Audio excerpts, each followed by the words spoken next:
Assalamualaikum warahmatullahi wabarakatuh.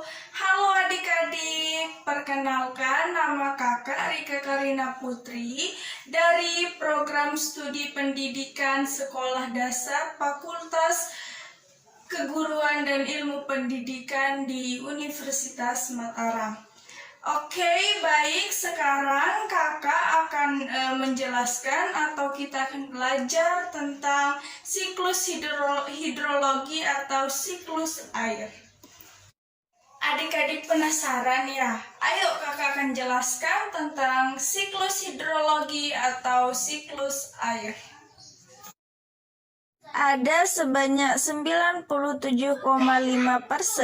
air di bumi merupakan air asin, bukan air tawar, sesuai dengan kebutuhan manusia sehari-hari.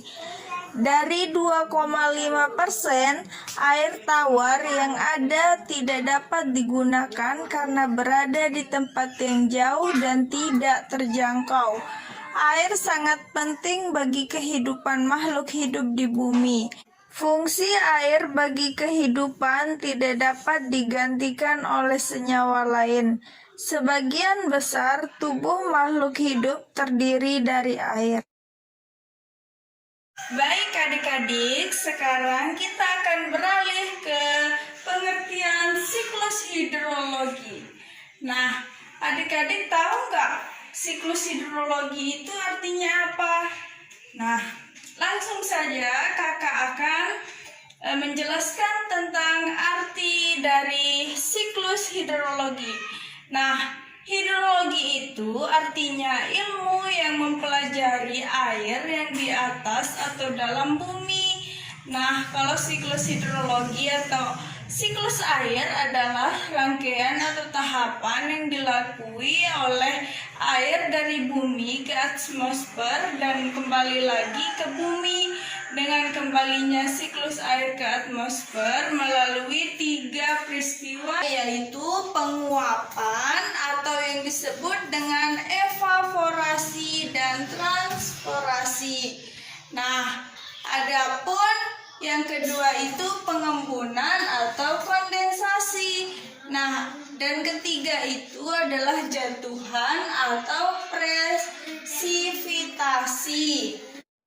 Baik, kakak akan menjelaskan tentang penguapan atau disebut dengan evaporasi atau transpirasi. Nah, air yang ada di laut, di daratan, di sungai, di tanaman atau di tempat lainnya itu akan menguap ke atmosfer dan menjadi awan. Nah, setelah terjadi penguapan, terjadilah pengembunan atau kondensasi. Nah, pengembunan atau kondensasi ini terjadi evaporasi dan akan menjadi kondensasi. Setelah terjadi evaporasi, akan terjadinya kondensasi atau pengembunan pada keadaan awan yang mendung. Nah, pada awan yang mendung itu akan menjadi uap air atau yang dinamakan awan, dan ini akan menjadi titik-titik air. Setelah terjadinya kondensasi, terjadilah peristiwa jatuhan yang disebut presipitasi. Presipitasi ini yaitu uap air yang telah menjadi titik-titik akan selanjutnya turun dalam bentuk yang dinamakan air hujan. Nah, di darat akan mengalami yang dinamakan runoff. Runoff ini adalah bergeraknya air ke tempat tinggi, ke tempat yang rendah. Air yang bergerak ini nantinya akan mengalir ke laut sehingga bisa kembali mengulang ke siklus hidrologi ini ya.